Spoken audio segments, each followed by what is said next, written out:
राधे राधे दोस्तों, जा रही हूँ एक नकटा गीत सुनाने। आप लोग को कैसे लगे कमेंट करके जरूर बताना। मोरवा नाचे पर फैलाए, मोरवा नाचे पर फैलाए, बरखाए ना नदी। मोरवा नाचे पर फैलाए, बरखाए ना नदी। बरखाए ना नदी, बरखाए ना नदी। मोरवा नाचे पर फैलाए, बरखाए ना नदी। बरखाए ना नदी, बरखाए ना नदी। मोरवा नाचे पर फैलाए, बरखाए ना नदी।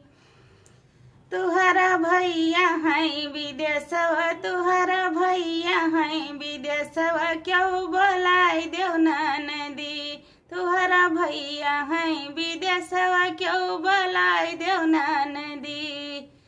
चाहे भेजो चिट्ठिया, चाहे संदेशवा, चाहे भेजो चिट्ठिया, चाहे संदेशवा।